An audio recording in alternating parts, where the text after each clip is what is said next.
Merci d'être sur la télévision. La Barre pour suivre le journal de ce jour, jeudi 24 juillet 2025. Mesdames et messieurs, bonsoir et bienvenue à tous. L'actualité reste dominée en ce jeudi, donc à Niamey, par la démolition des maisons dans la ceinture verte.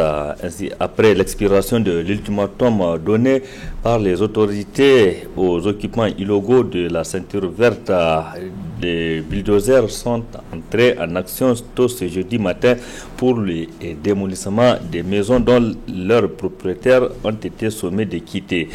Le constat avec nos reporters Ismaël Moumouni et Sadoumi. Vaste opération de déguerpissement dans l'espace protégé, à savoir la ceinture verte. Après la fin de l'ultimatum, les autorités ont procédé à la démolition des maisons. Cette situation qui a plongé des milliers de personnes dans la tourmente et le désarroi. C'est une situation très catastrophe. Vraiment, si on peut le dire, elle est délicate. Donc, on n'attendait pas ça de l'État, vraiment. 2 semaines quand même si tu es en état de location quand même, il te fallait 3 mois pour quitter l'endroit. Ou bien, donc c'est le cas qui n'a pas été fait. Ce que j'ai à lancer à l'endroit de l'État, vraiment c'est ce qu'il ne devrait pas faire. Vraiment, c'est ce qu'il doit faire. Et non pas déguerpir les citoyens comme ça, en pleine période de l'hivernage. Vraiment.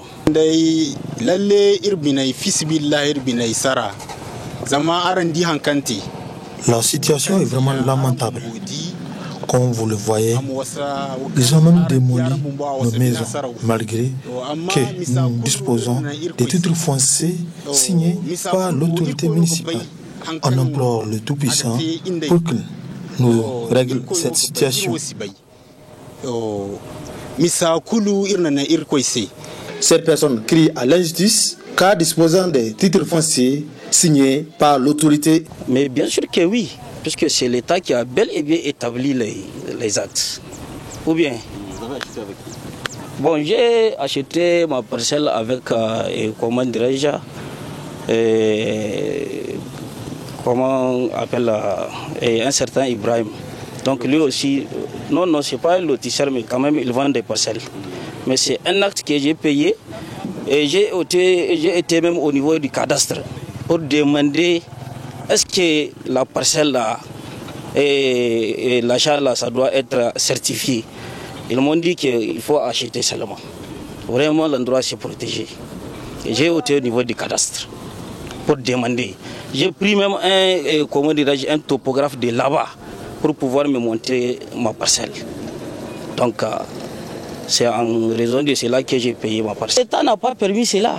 Puisque s'il doit permettre cela, il doit quand même recenser d'abord les gens.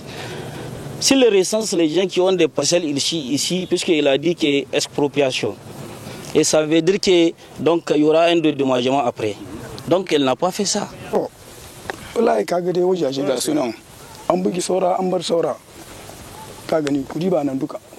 Ils ont démoli certaines maisons et laissé certaines autres.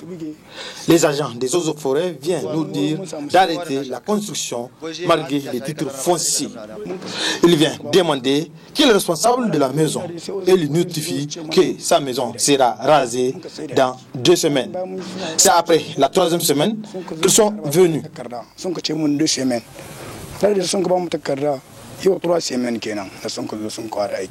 Nous avons été sommés de quitter le lieu par les forces de défense et de sécurité lors de notre reportage, car s'est trouvé à quelques mètres de nous un corps jonché sur le sol d'un agent des eaux et forêts qui a perdu la vie suite à l'effondrement d'un poteau de la Nigélec lors du déguerpissement.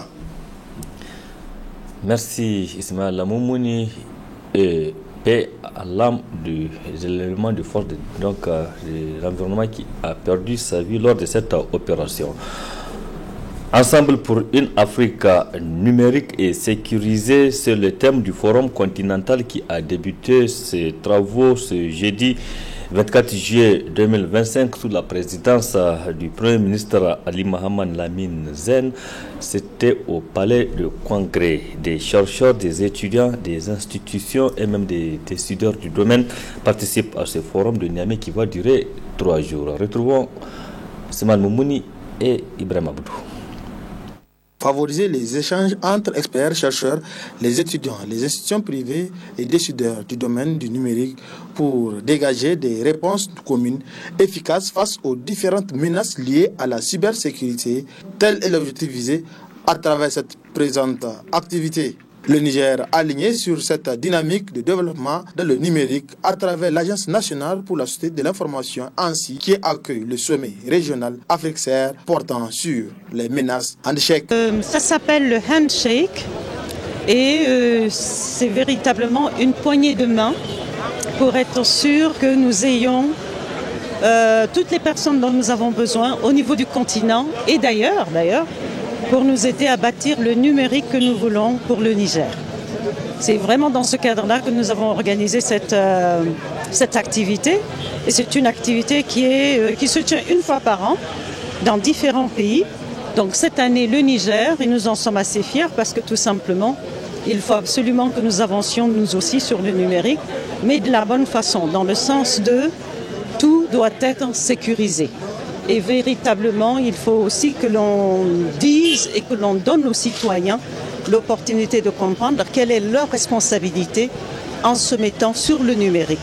Parce que le numérique, ce n'est pas que être sur WhatsApp et tout le reste, c'est aussi l'infrastructure qu'il y a derrière et que nous essayons de bâtir pour un Niger souverain. Les technologies de l'information et de la communication TIC présentent d'énormes avantages pour le développement.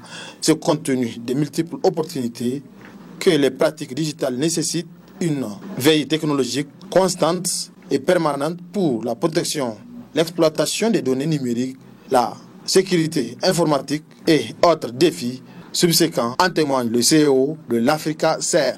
Pendant 3 jours, ensemble, à travers des ateliers, des travaux pratiques, des échanges d'expériences, des scénarios de gestion de crise à l'échelle nationale, de simulation d'attaques, nous nous attellerons à réfléchir sur la mise en place et le renforcement de stratégies pour renforcer notre résilience collective sur les plans opérationnels, humains, mais aussi la mise à jour régulière de l'arsenal juridique et normatif régissant la cybersécurité. On nous suggère que se réunir est un début, rester ensemble est un progrès, travailler ensemble est la réussite.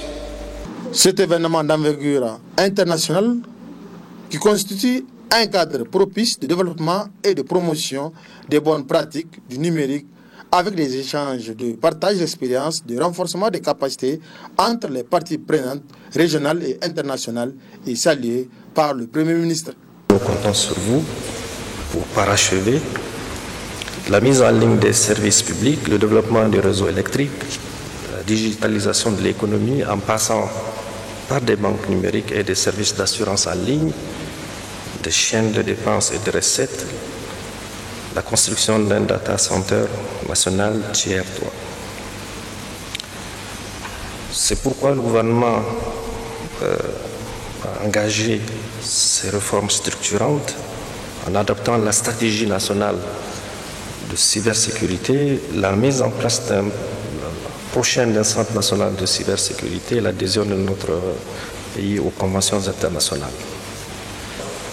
Nous allons compter sur vous pour sortir de ce symposium, des propositions très concrètes qui permettront à notre confédération de consolider cette voie qu'il a choisie, que ces assises soient le théâtre de décisions audacieuses, donc, qu'elles marquent l'avènement d'une nouvelle ère de confiance et de puissance numérique pour notre continent. Panel, formation, exposition, tels sont entre autres menus de cette activité qui va durer 3 jours dont le thème porte sur Ensemble pour une Afrique numérique et sécurisée. Merci Ismaël Moumouni. Ouverture ce jeudi matin de la rencontre des ministres des Finances de la Confédération des États de l'Alliance du Sahel, AES, sur le projet d'établissement de la Banque confédérale pour l'investissement et le développement. C'était dans la salle de réunion du ministère des Finances en présence des membres du gouvernement et ceux du CNSP. Précision Ibrahim Boubacar et Cheikh Guissou. Hommage au peuple du Sahel, héritier des grands empires. Après la réunion des experts qui avait pour objectif de porter des réflexions et de formuler des recommandations sur les thèmes de référence, autrement dit les documents juridiques, assortis de l'autre rencontre de Bamako en mai 2025, c'est au tour des ministres en charge des finances de la Confédération Alliance des États du Sahel, AES, de se réunir pour la présente rencontre. À travers cette dernière qui s'ouvre ainsi et qui s'était établie ce jeudi 24 juillet, ces ministres en charge des finances avaient eu pour objectif de donner leur approbation sur les documents juridiques issus des travaux des experts. Notre réunion intervient à un moment charnière pour la Confédération des États du Sahel AES. Nos trois pays, le Burkina Faso, la République du Mali et la République du Niger, ont décidé d'unir leurs efforts, leurs forces pour bâtir un cadre d'intégration économique et financière solide, capable de répondre aux défis structurels et aux besoins de développement de nos populations. C'est dans cette dynamique que s'inscrit l'opérationnalisation de la Banque confédérale pour l'investissement et le développement, BCID AES, un projet stratégique qui revêt une importance capitale à nos yeux pour, entre autres, financer nos priorités souveraines, notamment dans les secteurs des infrastructures, de l'énergie, de l'agriculture et de la transformation industrielle. Réduire notre dépendance vis-à-vis des financements extérieurs conditionnés et renforcer notre autonomie économique et financière. Enfin, mobiliser l'épargne locale pour financer nos investissements structurants au service de nos économies. La BCID AES ne doit pas être une simple institution financière. Elle doit être un instrument de souveraineté économique orienté vers l'investissement productif, la création d'emplois et la transformation structurelle de nos économies.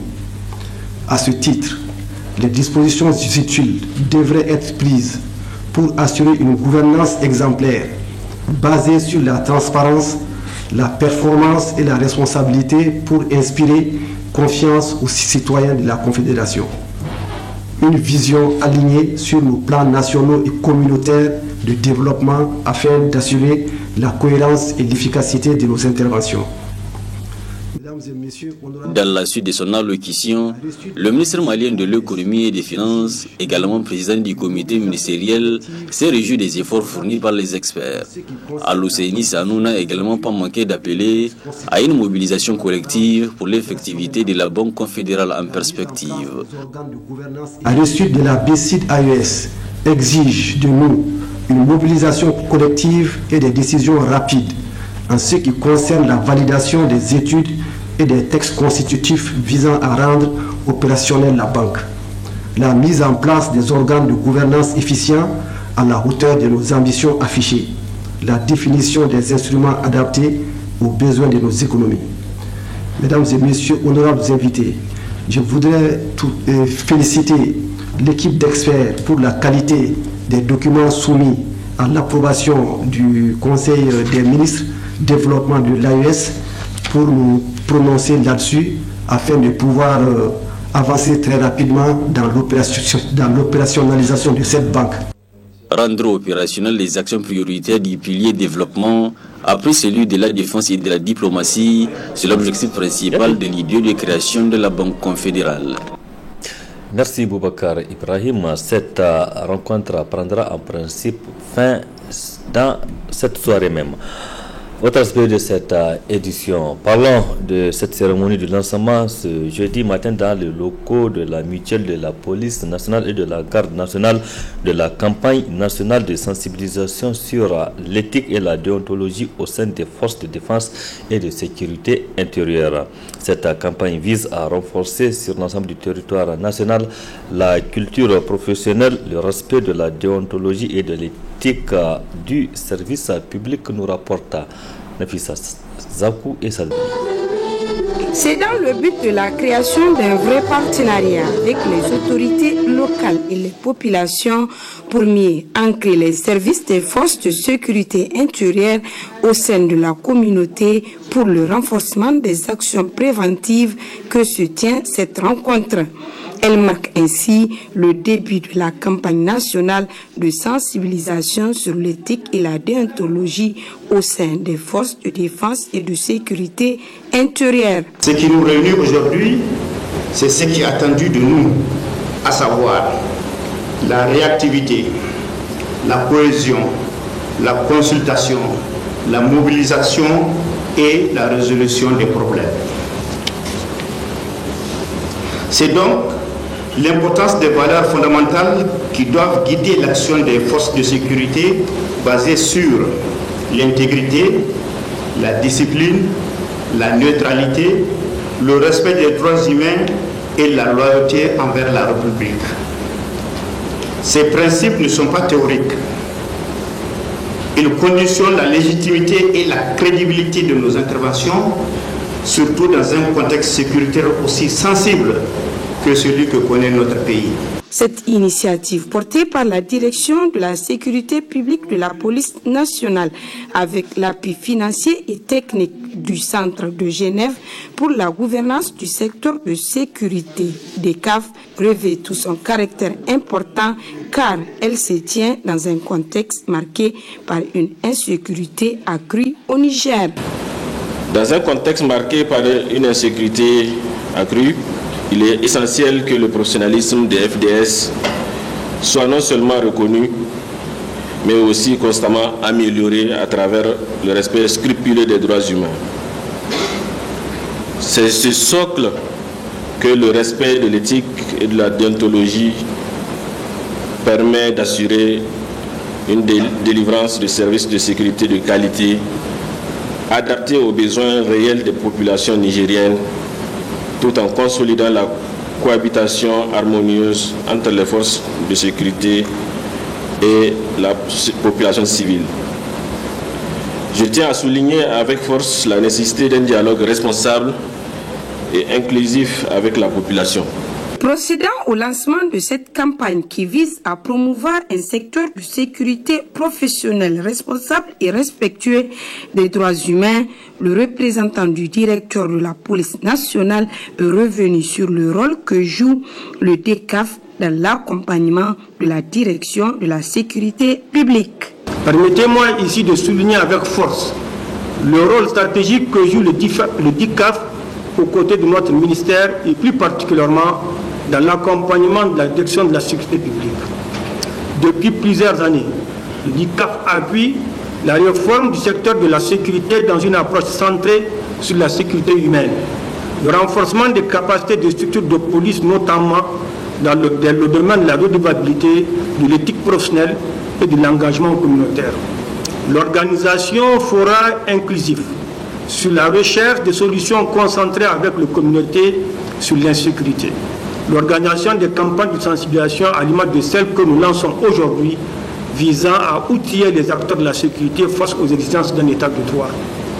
Cet appui technique et méthodologique a permis à la DSP d'élaborer et diffuser des outils pédagogiques adaptés, de structurer ses interventions de proximité et de renforcer les mécanismes de contrôle interne et la remontée des plaintes citoyennes.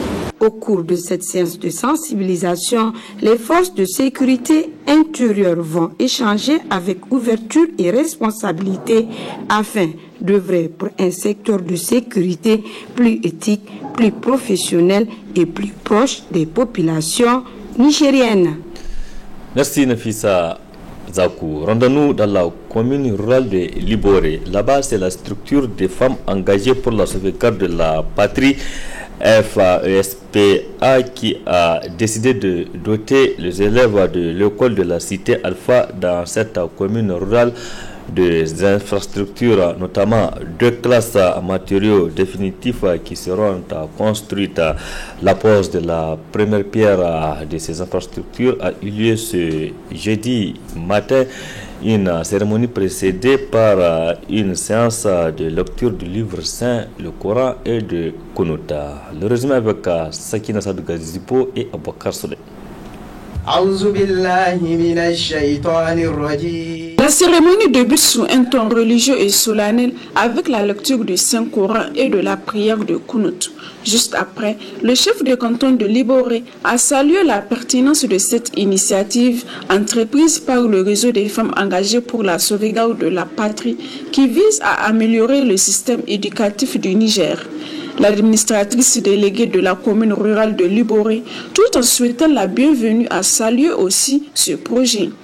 Cette infrastructure scolaire est rendue possible grâce au réseau des femmes engagées pour la sauvegarde de la patrie FESPA, que je tiens à saluer chaleureusement.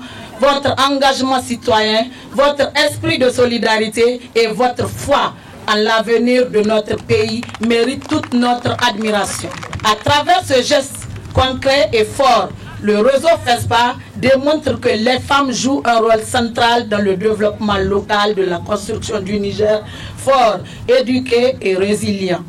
Offrir aux enfants de Soreille un cadre d'apprentissage digne et sécurisé, c'est investir dans la paix, la citoyenneté et dans la pérennité de nos valeurs communes. Madame Maria Abdou, la coordinatrice du FESPA, qui a comme vision un village, une école pour une éducation de qualité, a rappelé les objectifs du projet. Toujours fidèle à sa mission d'accompagnement des autorités de la refondation, le FESPA a poursuivi ses activités à travers des actions de salubrité dans plusieurs localités, des campagnes de sensibilisation contre les violences en milieu scolaire, des caravanes de cohésion sociale et de renforcement de la résilience des communautés au sein de l'Alliance des États du Sahel AES. Aujourd'hui encore, le FESPA décide d'aller plus loin aux côtés du CNSP et du gouvernement. Un système éducatif de qualité passe nécessairement par des infrastructures scolaires de qualité. C'est pourquoi nous avons l'honneur de vous inviter à être témoins d'un événement historique et inédit dans l'histoire d'une structure féminine au Niger. La pose de la première pierre pour la construction de 2 salles en matériaux définitifs et bien sûr fonds propres et les cotisations des femmes engagées. En dotant l'école cité Alpha Oulmantama, le FESPA vise à créer les conditions pour améliorer le cadre de travail, d'où ces sentiments de satisfaction du secrétaire général du ministère de l'Éducation. Au nom de la ministre, je vous félicite et je vous encourage pour ce que vous faites dans le cadre de la promotion de l'école. L'école était un bien commun et dans l'esprit de la refondation, il faut aussi que nous refondions notre mentalité pour comprendre que l'école est un bien commun, que chacun puisse apporter sa contribution pour une école refondée, pour une école, parce que vous le savez bien, il n'y a point de développement sans éducation. Et l'école doit être l'affaire de tout le monde. Je crois que, au nom de la ministre, je vous remercie encore. La cérémonie s'est achevée par la pose symbolique de la première pierre de 2 classes au profit des élèves de cité Alpha Oulmantama de Liboré. Merci Sakina Sadou Gazibo. Point final de cette édition. Merci aussi à vous de l'avoir suivi. Restez accompagné du programme de la télévision Labari. Excellente nuit à toutes et à tous. Bonsoir.